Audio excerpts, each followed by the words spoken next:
Conserve your forces and energies by keeping them concentrated, at their strongest point. You gain more by finding a rich mine and mining it deeper, than by flitting from one shallow mine to another. Intensity defeats extensity every time. When looking for sources of power to elevate you, find the one key patron, the fat cow, who will give you milk for a long time.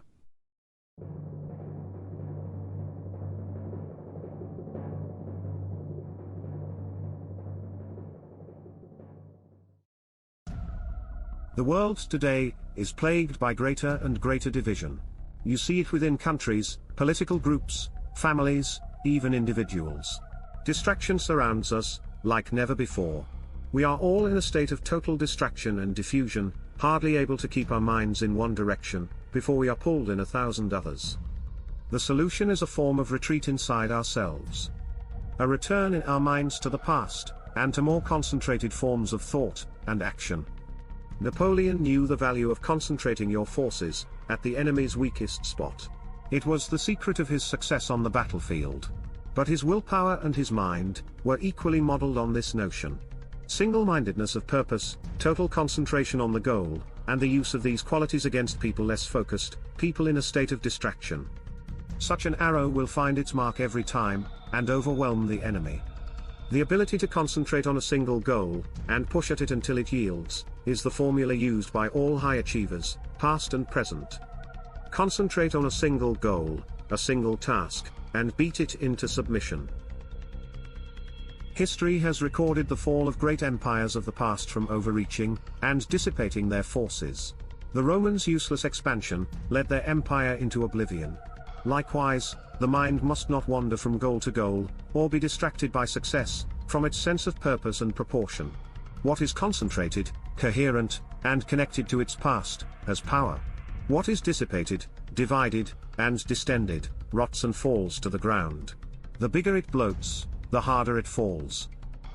In rapidly changing, turbulent times like today, you can give yourself and your group cohesion and strength by anchoring to the past. Keeping traditions of the past alive and relevant will give you a solid anchor during the chaos.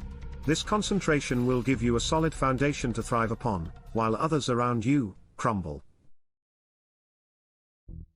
In the world of power, you will constantly need help from other people, usually those more powerful than you.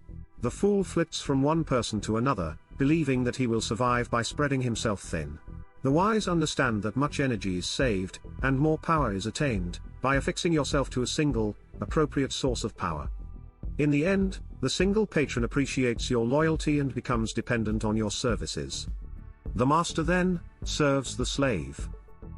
When looking for this source of power, remember, power itself always exists in concentrated forms. In any organization it is inevitable for a small group, or one person, to hold the strings. And often, it is not those with the titles. In the game of power you must find out who is really calling the shots, behind the scenes.